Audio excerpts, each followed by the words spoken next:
Debate live बड़ी बहस मध्य प्रदेश में आपका स्वागत है। मैं हूं आपके साथ कुलेश्वर पांडे। बता दें, मध्य प्रदेश में साल 2025 को उद्योग और रोजगार वर्ष के रूप में आगे बढ़ाते हुए सरकार निवेश और युवाओं को अवसर देने के लिए लगातार बड़े कदम उठा रही है।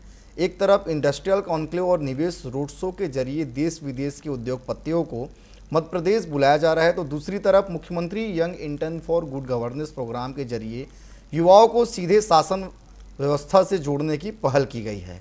सरकार का दावा है कि निवेश बढ़ेगा तो उद्योग आएंगे तो रोजगार भी बढ़ेगा और युवा सीधे प्रशासन में भागीदारी करेंगे। लेकिन विपक्ष इस पर कई सवाल उठा रहा है। आज इसी मुद्दे पर करेंगे हम चर्चा। सबसे पहले देखिए हमारी ये खास रिपोर्ट।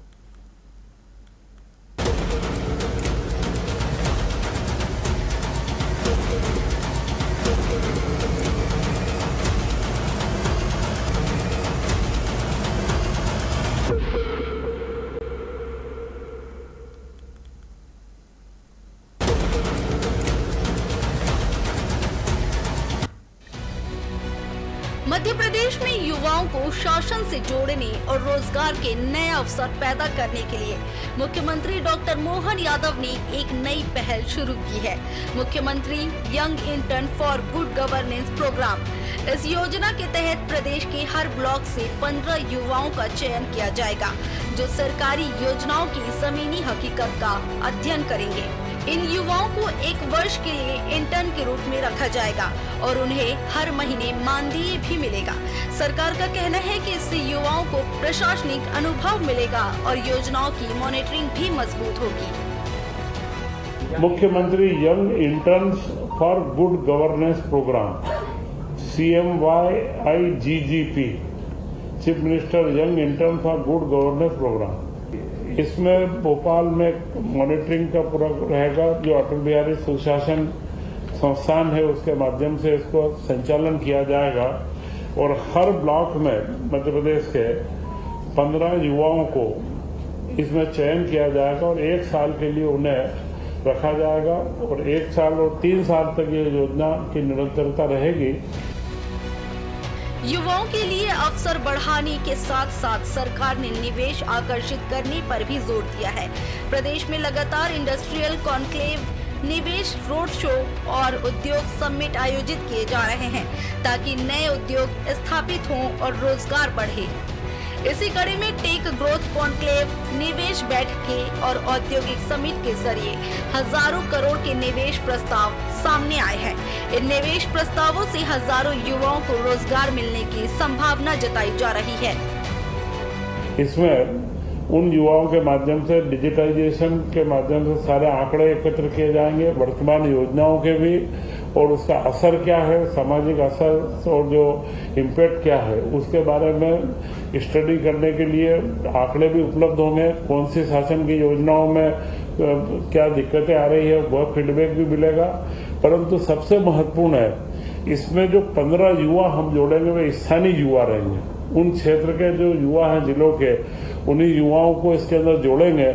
उससे उन युवाओं के अंदर नई तकनीक व गवर्नेंस के बारे में जानकारी विकसित होगी और उन युवाओं का चयन पारदर्शी तरीके से अटल बिहारी सुशासन संस्था की तरफ से किया जाएगा।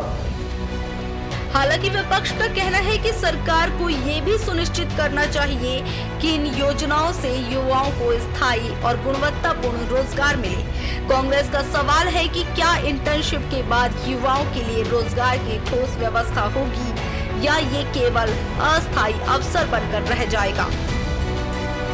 मार्केटिंग करना, जनता के उसमें पहुंचाना कि नहीं भाई देखो हम ये कर रहे हैं, 4800 जो भी युवा उसमें शामिल होंगे, ये मैसेज जाएगा भाई युवा लोग और शामिल करेंगे हम। यानी कुल मिलाकर उनकी प्रशासनिक निर्णय भी सरकार के राजनीति से ही ओतप्रोत रहते हैं, उससे ही लपेटे रहते हैं। अब अगर उनको अपनी योजनाओं की मार्केटिंग करनी है तो सबसे पहले तो सुशासन लाएं, अपने प्रशासन को व्यवस्थित करें, चीफ सेक्रेटरी से लेके पटवारी तक, क्यों जनता का काम करे। काम हो ही नहीं रहा तो फीडबैक क्या देंगे। बहरहाल एक तरफ गुड गवर्नेंस में युवाओं की भागीदारी और दूसरी तरफ इंडस्ट्री के जरिए रोजगार का विस्तार। इन दोनों के जरिए मध्य प्रदेश की युवा शक्ति के साथ विकास की नई दिशा देने की कोशिश की जा रही है। TV 24 bureau report, Bhopal.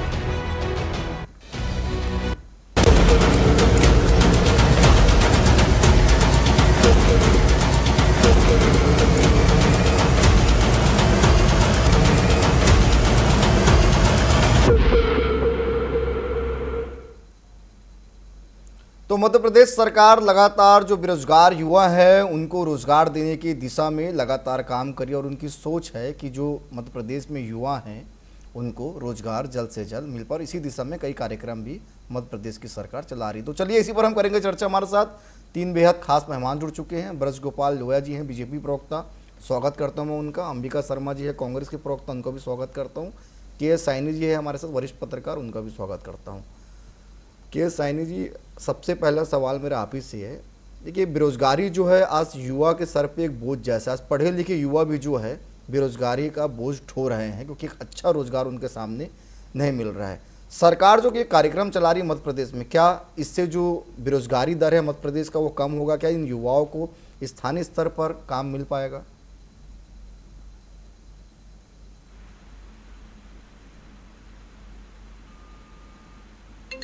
Hello,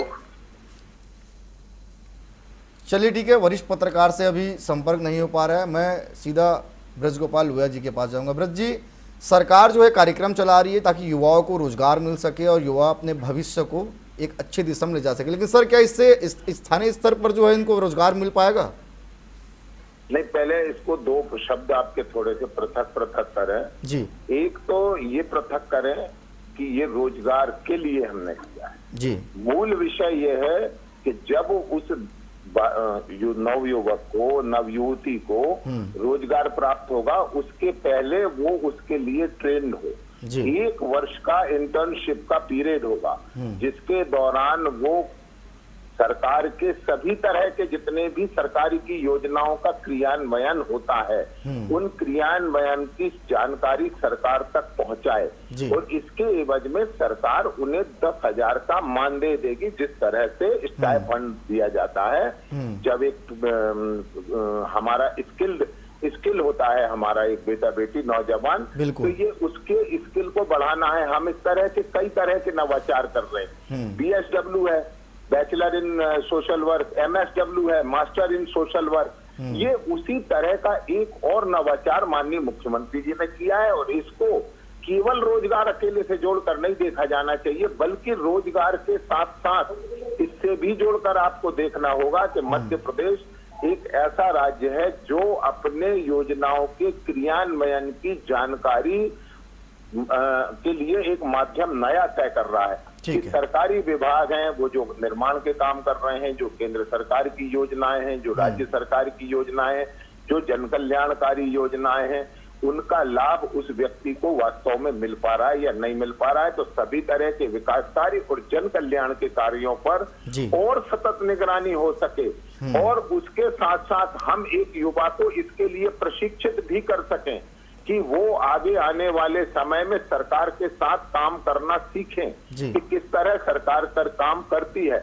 ये सारा प्रोग्राम एक साथ है, अकेला रोजगार नहीं है। रोजगार के साथ साथ प्रशिक्षण, सरकार के साथ काम करने का अनुभव और सरकार की योजनाओं के क्रियान्वयन पर निगरानी, ये सारा मिलकर इसको तैयार किया। और मैं समझता हूँ कि ये देश में अपने तरह का एक इस तरह का नवाचार है जो आगे आने वाले समय में प्रत्येक राज्य के लिए प्रेरणा बनने का काम करेगा कि हर विकास खंड में 15 नौजवान इस काम को करेंगे और उस काम को करके वो दक्ष होंगे कि सरकार का काम करने का तरीका कैसा होता है, पंचायतों का काम करने का तरीका कैसा होता है, जो जन कल्याण की योजना है, चाहे वो प्रधानमंत्री कृषि सम्मान निधि योजना हो, मुख्यमंत्री कृषक सम्मान निधि हो, चाहे उसके साथ हमारी लाडली बहना का हो, लाडली लक्ष्मी का हो, मुख्यमंत्री कन्यादान योजना का हो, हम सैकड़ों तरह की जन कल्याण की योजनाएं चला रहे हैं जिनसे लोगों का जीवन स्तर बेहतर हुआ है, लोगों की चिंताएं घटी हैं। आज आयुष्मान के माध्यम से लाखों लोग इलाज पा रहे हैं, उनको कोई असुविधा तो नहीं आ रही है, या उनके कोई जो आयुष्मान कार्ड है उसके माध्यम से वो जो लाभ ले रहे हैं योजना का वो उन तक पहुंच पा रहा है या नहीं पहुंच पा रहा है, इन सबको उसमें समाहित करना ये एक बहुत बड़ा निर्णय है, ये ऐतिहासिक है और क्रांतिकारी है। जी ठीक है।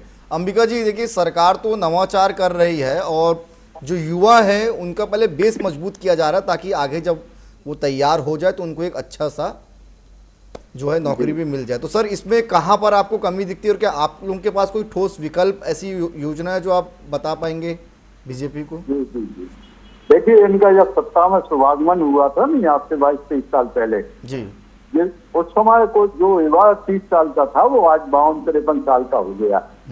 ठीक है, वो बूढ़ा हो गया है और तब से लेके उस युवा की इन्होंने चिंता नहीं की। इसी प्रकार से कई पीढ़ियां ये लोग खा गए हैं। आज जो युवा है उसको केवल सब्जीवाल दिखा रहे हैं, योजनाओं की मार्केटिंग ये लोग कर रहे हैं। इनके पास ना तो युवाओं के कल्याण के लिए कोई योजना है, ना इनका सोच है, ना इनकी नियत साफ है। देखिए सबसे पहले सुशासन की आवश्यकता है। आपको याद होगा जैसे ही ये चुनाव में आए थे, उस समय जब पहला चुनाव जो विधानसभा का जीते, सत्ता में आए, इनके बड़े आकर्षक नारे हुआ करते थे, भय भूख ना भ्रष्टाचार हम देंगे अच्छी सरकार। आज भय भी है, भूख भी है, वो भ्रष्टाचार तो सीना ताने खड़ा है, बिल्कुल चरम पर भ्रष्टाचार है। चीफ सेक्रेटरी से लेके पटवारी तक पूरा का पूरा भ्रष्ट तंत्र हो गया है जी। आप जब तक आपके यहाँ निवेश नहीं आएगा तो उद्योग नहीं खुलेंगे, उद्योग नहीं खुलेंगे तो आपको रोजगार कहाँ से आप दे पाओगे युवाओं को? केवल और केवल एक सब छलावा मात्र है। आप जितने भी इन्वेस्टर समिट कर चुके हैं, ग्लोबल इन्वेस्टर समिट की हो चाहे रीजनल इन्वेस्टर समिट की हो, जाके वही 3 पास, कोई परिणाम नहीं निकले। केवल आप अपनी पीठ खुद थपथपाते रहते हो। इवेंट की ये सरकार है, कर्ज लेकर करप्शन करके कमीशन लेने वाली सरकार है। इसके अलावा कुछ नहीं है। सबसे ज्यादा दुर्गति इस प्रदेश में यदि हुई है तो युवाओं की हुई है। अभी 4860 युवाओं को इंटर्नशिप देने की बात कर रहे हैं कि हम 10,000 रुपए प्रतिमाह देंगे और 1 साल तक देंगे, जितना भी माने 3 साल तक चलेगी, कब तक ये योजना चलेगी इनकी। तो ये ऊंट के मुंह में जीरा जैसा है। स्थायी रोजगार की इनके पास कोई बात नहीं है, ना कोई आश्वासन है, केवल और केवल छलावा है। इसके अलावा कुछ नहीं है। हमें आपको बता रहे हैं कि सरकार, जब इनको पता लग रहा है अच्छी तरह से कि 2 साल बाद चुनाव आने वाले हैं, इनकी जमीन खिसकती हुई दिखाई दे रही है, तो इस प्रकार से इस कब्जबाज युवाओं को दिखा रहे हैं, क्योंकि युवा ही क्रांति करेगा इस प्रदेश में, युवा ही सत्ता में परिवर्तन करेगा, बदलाव लाएगा। और एक जो भी एक जंगल राज बना हुआ है, युवाओं के भविष्य के सामने अंधकार बना हुआ है, वो सारा का सारा जो माहौल है उसको ठीक ठाक करने के लिए अब युवा ने ही कमर कसी है। तो अब बिल्कुल युवा ही इनको सत्ता से अलग करेंगे। इनके पास कोई ठीक है अंबिका जी, मैं लौटूंगा आपके पास। साइनी जी, आवाज आ रही है मेरी आपको? साइनी जी, मेरी आवाज आ रही है आपको? जी, मेरा सवाल यही है साइनी जी कि जो सरकार नवाचार कर रही है मध्य प्रदेश में, निश्चित तौर पे अपने आप में एक नया प्रयोग है कि पहले युवाओं को ट्रेन किया जाए और उसमें एक इंटर्नशिप के माध्यम से एक राशि भी दी है, क्योंकि जो भी युवा 12th के बाद जब पास होता है तो उसको निश्चित तौर पे खर्च लगते हैं। तो ये नवाचार को आप कैसे देख रहे हैं? क्या ये आने वाले समय में निश्चित तौर पे युवाओं के भविष्य के लिए एक बेहतर साबित होगा? जी, सभी पैनलिस्ट को मैं नमस्कार। देखिए, मैं इसको एक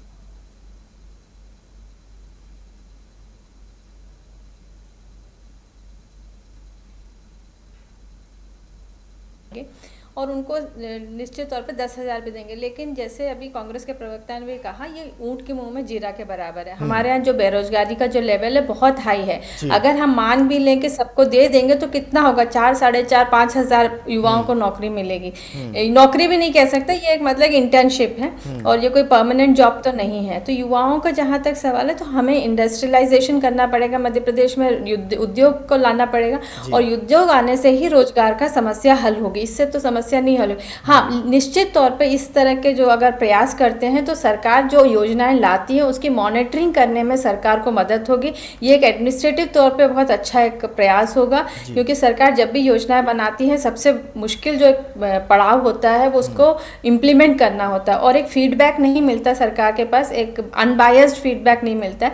जो सरकार के सरकारी कर्मचारी है वहाँ से जो फीडबैक मिलता है वो निश्चित तौर पे एक तरह से जेन्युइन नहीं होता, क्योंकि उनके अपने वेस्टेड इंटरेस्ट होते हैं। तो मेरे ख्याल से जब आप यंगस्टर्स को लेके आएंगे, युवाएं आएंगे इसमें, और वो जब जाकर जनता से डायरेक्ट वार्तालाप करेगी, वहाँ से फीडबैक लेके आएगी, तो मेरे ख्याल से जो समस्याएं हैं और जो निश्चित तौर पे जिस तरह की योजनाओं का एक सही मूल्यांकन हो सकता है और उसका निश्चित तौर पे एक अच्छा परिणाम आ सकता है। ठीक है ब्रजगोपाल जी, लगातार मुख्यमंत्री जो है कई दौरे किए हैं ताकि निवेश ज़्यादा से ज़्यादा मध्य प्रदेश में आए और उद्योग भी स्थापित हो। सर, अभी तक कितने निवेश मध्य प्रदेश में आकर कितने बेरोजगारों को आप लोगों ने रोजगार दे दिया है? पहले तो मैं 2-3 बातें आपको बड़ा स्पष्ट करूं जी कि पहले तो हमारे कांग्रेस के मित्र हैं, उनको ये आग्रह पूर्वक कहना चाहता हूं कि मैंने प्रथम बार जो आपसे चर्चा किया था उसमें कोई राजनीतिक भाषा मैंने नहीं दी। सरकार की योजना और युवाओं का उसमें भूमिका, ये मेरा कहना था। तो यदि आप राजनीतिक बात करते हैं तो मैं आपको 2 सरकारें बताता हूं कांग्रेस की, जिन लोगों को आज क्या मालूम कौन सा भूत सवार है। दिग्विजय सिंह की सरकार 10 वर्ष में, और ये पहले मुख्यमंत्री थे देश के जिन्होंने पूरे देश में कर्मी कल्चर प्रारंभ किया। 350 से 500 रुपए प्रतिमाह शिक्षकों को देते थे, इनको शिक्षा कर्मी कहते थे। स्वास्थ्य विभाग में स्वास्थ्य कर्मी, कृषि विभाग में कृषि कर्मी, विद्युत विभाग में विद्युत कर्मी। तो कर्मी कल्चर को समाप्त भी हमने किया। दूसरी बात, अभी इनकी एक सरकार बीच में दुर्भाग्यपूर्ण तरीके से बन गई थी 15-16 महीने की। वो कमलनाथ की सरकार युवाओं के लिए कौन सा प्रोग्राम लाए थे? इनको शर्म आनी चाहिए कि वो प्रोग्राम ये लाए थे कि बैंड बाजे बजाकर मवेशियों को भगाने का काम करेंगे मध्य प्रदेश के युवा। ये वो बेशर्म लोग हैं कि जिनको अपने किए काम का ना तो पश्चाताप है ना कुछ है। मगर मैं फिर से कह रहा हूं, मैंने आपको सबसे पहले कहा था कि इसको हम सिर्फ रोजगार नहीं मानते हैं। ये हमारे लिए ये इसलिए महत्वपूर्ण है कि एक विकास खंड में सरकार की योजनाओं को 15 लोग अगर मॉनिटर करेंगे तो योजनाओं का बेहतर लाभ अंतिम व्यक्ति तक पहुंचेगा। एक बात। दूसरी बात, और कहां किस तरह की समस्याएं हैं इसकी जानकारी सरकार तक पहुंचेगी। ये मैसेंजर होंगे, सरकार के प्रतिनिधि होंगे। तीसरी बात, अभी हमारी बहन ने जो बात कही कि औद्योगिक विकास की आवश्यकता, ये प्रश्न आपने भी किया और हम भी कहते हैं, मगर मध्य प्रदेश लगातार औद्योगिक विकास कर रहा है। आपको वर्ष के आंकड़े बता सकता हूं। पहली बात तो मैं एक बात आपको कहूं कि 2003 में मध्य प्रदेश की औद्योगिक विकास दर -0.76 थी, जो आज 2026 में जब हम बात कर रहे हैं तो 27% है, और 27% औद्योगिक विकास दर देश में कहीं की नहीं है। दूसरी बात, ये मध्य प्रदेश वो राज्य है जो कृषि आयातक राज्य था। हम गेहूं और चावल दोनों बाहर से मंगाते थे, आज हम निर्यातक राज्य हैं। और मध्य प्रदेश की जो कृषि विकास दर है वो लगातार 20 वर्षों से 13% है, और यदि 13% मध्य प्रदेश की कृषि विकास दर है तो ये विश्व में सर्वाधिक है, केवल भारत में नहीं, विश्व में सर्वाधिक है। मध्य प्रदेश चतुर्दिक उन्नति कर रहा है। मध्य प्रदेश में औद्योगिकीकरण तेजी से बढ़ा है। कृषि में सिंचाई बढ़ी है, सिंचाई के कारण कृषि का रकबा बढ़ा है, उसका उत्पादन बढ़ा है, और उसका भी जो कृषि प्रसंस्करण के उद्योग हैं उनको भी बढ़ावा मिला है।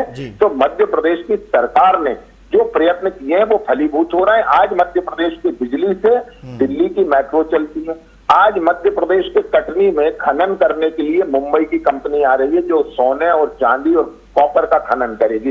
ये मध्य प्रदेश के विकास की गति है। ये मध्य प्रदेश के विकास की गति है कि आज मध्य प्रदेश का बासमती चावल की सुगंध दुनिया के 157 देशों तक जाती है। हमारा गेहूं दुनिया के 142 देशों में आता है। तो औद्योगिक विकास हो, चाहे मध्य प्रदेश का शैक्षणिक विकास हो, चाहे मध्य प्रदेश का कृषि विकास हो, सब में हम जब तेज गति से आगे बढ़ रहे हैं तो हमें स्किल्ड लोगों की आवश्यकता है। वो स्किल्ड लोगों की आवश्यकता आने वाले समय में ये नौजवान पूरा करेंगे। इसके लिए इस अभियान को हाथ में लिया है। मध्य प्रदेश आज देश का पहला पीएम मित्र टेक्सटाइल पार्क मध्य प्रदेश में बन रहा है। लौटूंगा मैं टेक्सटाइल पार्क। ठीक है, मैं लौटूंगा आपके पास। अंबिका जी, ब्रिज जी तो बोल रहे हैं कि सरकार हमारी कम से कम नवाचार कर तो रही है ताकि युवाओं का भविष्य जो है बेहतर हो, लेकिन कांग्रेस को सिर्फ विरोध कर दे इसलिए विरोध कर रही है। देखिए, एक केवल और केवल प्रदेश की जनता के साथ छलावा कर रहे हैं, नवाचार के नाम पर ये जनता का पैसा बर्बाद कर रहे हैं और ये कह रहे हैं कि कृषि विकास दर बढ़ी है। कृषि विकास दर बढ़ी होती तो फिर किसान आत्महत्याएं क्यों कर रहा है? इनके जितने भी इन्वेस्टर समिट हुई हैं, अभी तक जितने भी माननीय मुख्यमंत्री जी विदेशों में गए हैं, उद्योगपतियों को रिझाया है, लजीज व्यंजन का परोसे गए हैं, आवभगत की गई है, क्या वजह है कि व्यक्ति एमओयू पर सिग्नेचर तो करता है, एमओयू साइन करता है, इसके बाद निवेश नहीं आता है। जो व्याप्त भ्रष्टाचार है, जो आपके यहाँ उद्योगपति को परेशानियां आती हैं, या आपका नियंत्रण प्रशासन पर नहीं है, इस वजह से उद्योग साकार रूप नहीं ले पाते। वो उद्योगपति नहीं आता, घाटे का सौदा वो नहीं करेगा। लेकिन ये अपना आत्म मूल्यांकन नहीं करेंगे। जब तक उद्योग नहीं आएंगे तब तक आप युवाओं को रोजगार नहीं दे पाओगे। युवा सबसे ज्यादा परेशान है। ये आपके सरकारी फाइलों के आंकड़े हैं और आप बड़े चैनलों पर बैठकर ये आंकड़ेबाजी करते रहते हो। वास्तविकता से इनका कोई संबंध नहीं है। धरातल पर ये बिल्कुल अस्तित्वहीन है जो आंकड़े हैं। ये सब फर्जी बातें आपकी हैं। आप तो निश्चित रूप से आप प्राश्चित कीजिए, एक नीति तय कीजिए जो मध्य प्रदेश के युवाओं के लिए, उनके भविष्य के लिए थोड़ा कारगर साबित हो। और जो युवा सबसे ज्यादा हताश और निराश है, उसको कहीं ना कहीं एक संभावना दिखाई दे कि मध्य प्रदेश सरकार हमारे भविष्य को लेकर चिंतित है। आप बात कर रहे थे आयुष्मान कार्ड की। मैं बताना चाहता हूँ, आपकी मेडिकल सेवाएं आपकी इतनी मर चुकी हैं, इतनी ध्वस्त हो चुकी हैं कि 4,864 करोड़ रुपया मध्य प्रदेश सरकार ने आयुष्मान कार्डधारियों का अन्य राज्यों में, यहाँ पर इन्होंने इलाज कराया, लगभग 1,30,000 लोगों ने बाहर इलाज कराया, उसका पेमेंट किया मध्य प्रदेश सरकार ने। इतनी अविश्वसनीय आपकी योजनाएं हैं। आप बड़ी बड़ी बातें यहाँ पर करते हो कि आपको अपना आत्म मूल्यांकन करना चाहिए। ठीक है, मैं ले लूंगा, मैं आपके सवालों का जवाब ले लूंगा। ठीक है, ढंग से करिए, आप वास्तविकता से दूर मत भागिए, जवाबदेही से दूर मत भागिए। ठीक है अंबिका जी, मैं छोटा सवाल साइनी जी से ले लेता हूं। मैम, 3 साल करीब सरकार को होने जा रहा है, कैसे देखते हैं आप? कितना निवेश मध्य प्रदेश में आ चुका है और कितने उद्योग लग चुके हैं? श्वेत पत्र जारी करिए अभी तक की आपने इन्वेस्टर साइनी जी।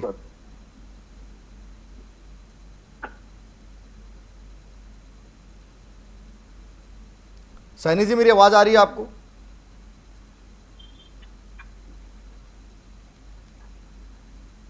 चलिए, साइनी जी से संपर्क नहीं हो पा रहा। ब्रज गोपाल लोहिया जी के पास जाऊंगा। ब्रज जी, श्वेत पत्र फिर जारी करने की मांग कह रहे हैं कि आप लोग जो है सिर्फ और सिर्फ दिखावा कर रहे हैं, छलावा कर रहे हैं। दिखावा करने से और छलावा करने से झूठ सत्य नहीं हो जाता और सत्य झूठ नहीं हो जाता। और एक बात और आपको बताऊं, 23,000 करोड़ का बजट था मध्य प्रदेश का। आज 4 लाख करोड़ से ज्यादा का मध्य प्रदेश का बजट है। आंकड़े स्वयं सब बताते हैं। अंधकार में डूबा प्रदेश था, 2900 मेगावाट बिजली का उत्पादन था, आज 18,000 मेगावाट की हम आपूर्ति कर रहे हैं। मध्य प्रदेश में गड्ढे वाली 90,000 किलोमीटर सड़कें थी, आज 5.5 लाख किलोमीटर शानदार सड़कें हैं। मैंने बताया ना किस विषय पर ये चर्चा करना चाहते हैं। ये पानी पे कर लें, ये बिजली पे कर लें, ये सड़कों पे कर लें, ये कृषि उत्पादन पे कर लें, ये औद्योगिक उत्पादन पे कर लें, ये सरकारी कर्मचारियों को मिलने वाली सुविधाओं पर कर ले, जिस पर इनकी मर्जी आए, केवल उसी विषय पर अपन बात करना चाहते हैं। मगर मैं पुनः एक बात कहता हूं, जब हमने सबसे पहले मुख्यमंत्री कन्यादान योजना और लाडली लक्ष्मी योजना लाए थे, उस समय भी कांग्रेस ने उसका विरोध किया था और उसके बाद इनके पूरे मुख्यमंत्री उसे कॉपी करके गए और अपने अपने राज्यों में लागू करने की कोशिश की। परंतु एक बात याद रखिए, जब तक आपके मन के संकल्प मजबूत नहीं होते हैं, आप कोई अच्छा काम कर नहीं सकते हैं। कांग्रेस पार्टी तो ये बताए कि वो युवाओं के लिए कर्नाटक में क्या कर रही है, तेलंगाना में क्या कर रही है, हिमाचल में क्या कर रही है। करेंगे कुछ नहीं। हिमाचल के शासकीय कर्मचारियों को 4-4 माह से वेतन नहीं मिला है, जो उनका अधिकार है, जिसका वो काम कर चुके हैं। ठीक है, चलिए जल्दी से मैं जवाब ले लेता हूँ अंबिका जी से भी। ठीक है अंबिका जी, संक्षिप्त में अपनी जवाब दे दीजिए ब्रज गोपाल लोहिया जी के सवालों का। परिवर्तन करेगा इस प्रदेश में और वो अपने रोजगार के अवसर कांग्रेस की सत्ता में देखेगा और उसके लिए युवा ने बिल्कुल कमर कस ली है। कांग्रेस पार्टी इसके लिए प्रयासरत है। अब एक अंधकार छटेगा, युवाओं के स्वर्णिम भविष्य का मार्ग प्रशस्त होगा और इन लोगों की विदाई होगी, आप एक तय मानिए। चलिए ठीक है तो चलिए, समय भी अब इजाज़त नहीं दे रहा, इसलिए आप तीनों मेहमान हमारे साथ जुड़े, आप तीनों का बहुत धन्यवाद। तो कुल मिलाकर मध्य प्रदेश में लगातार मोहन सरकार जो है नवाचार कर रही है ताकि युवाओं का भविष्य जो है बेहतर हो, लेकिन विपक्ष उस पर कई सवाल भी खड़े कर रहे हैं। तो फिलहाल आज के लिए इतना ही, कल किसी और विषय के साथ होगी मुलाकात। मुझे दीजिए इजाज़त, धन्यवाद।